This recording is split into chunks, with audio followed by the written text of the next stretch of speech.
ಹೊಸ ಮನೆ ಹೊಸ ಭೂಮಿ ಖರೀದಿ ಮಾಡೋದಕ್ಕೆ ಸರ್ಕಾರದ ಹೊಸ ನಿಯಮಗಳು ಈಗ ಜಾರಿಯಾಗಿದೆ. ಮನೆ ಅಥವಾ ಭೂಮಿ ರಿಜಿಸ್ಟ್ರೇಷನ್ ಸಂಪೂರ್ಣವಾಗಿ ಆನ್ಲೈನ್ ಮೂಲಕವೇ ನೋಂದಣಿಯನ್ನು ಮಾಡಿಕೊಳ್ಬೇಕು. ಅಲೆದಾಡುವಂಥ ಅವಶ್ಯಕತೆ ಇಲ್ಲದೆ ಡಿಜಿಟಲ್ ಸೈನ್ ಹಾಗೂ ಸರ್ಟಿಫಿಕೇಟ್ ಬೇಗನೆ ಸಿಗುತ್ತೆ. ಆಸ್ತಿಗೆ ಸಂಬಂಧಪಟ್ಟಂತಹ ಎಲ್ಲ ದಾಖಲೆಗಳನ್ನು ಆಧಾರ್ ಕಾರ್ಡ್ ಜೊತೆಗೆ ಲಿಂಕ್ ಆಗಿರಬೇಕು. ಹೊಸ ನಿಯಮದ ಪ್ರಕಾರ ರಿಜಿಸ್ಟ್ರೇಷನ್ ಪ್ರಕ್ರಿಯೆಯ ಸಂಪೂರ್ಣ ವಿಡಿಯೋ ರೆಕಾರ್ಡ್ ಮಾಡ್ಕೊಳ್ಳೋದು ಕಡ್ಡಾಯ ಅಂತೆ. ಯಾವುದೇ ರಿಜಿಸ್ಟ್ರೇಷನ್ ಫೀಸ್ ಅಥವಾ ಟ್ಯಾಕ್ಸ್ ಅನ್ನ ಕಚೇರಿಗೆ ಹೋಗದೆ ಆನ್ಲೈನ್ನಲ್ಲಿಯೇ ಪೇಮೆಂಟ್ ಅನ್ನು ಮಾಡಬಹುದು. ದಾಖಲೆಗಳಂದ್ರೆ ಓನರ್ ಅಥೆಂಟಿಕೇಶನ್ ಡಾಕ್ಯುಮೆಂಟ್ಸ್, ಆಸ್ತಿ ಖರೀದಿ ಅಥವಾ ಮಾರಾಟದ ಅಗ್ರಿಮೆಂಟ್, ಟ್ಯಾಕ್ಸ್ ರಿಸಿಪ್ಟ್, ಸೆಲ್ಲರ್ ಹಾಗೂ ಬೈಯರ್ಗಳ Aadhaar, PAN, voter ID must ಅಂತ ಹೇಳುತ್ತೆ.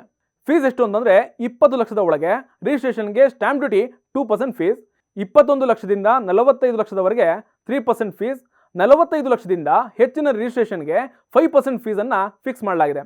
ಸಿಟಿಗಳಲ್ಲಿ 10% ಹಾಗೂ ಗ್ರಾಮೀಣ ಪ್ರದೇಶದಲ್ಲಿ 2 to 3% ಅಷ್ಟು ಹೆಚ್ಚಳ ಮಾಡಿದ್ದು, ಪರಿಷ್ಕೃತವಾಗಿ ರಿಜಿಸ್ಟ್ರೇಷನ್ ಫೀಸ್ ಅನ್ನ ಲೀಸ್ಟ್ ಈಗ ಸರ್ಕಾರ ಬಿಡುಗಡೆ ಮಾಡಿದೆ.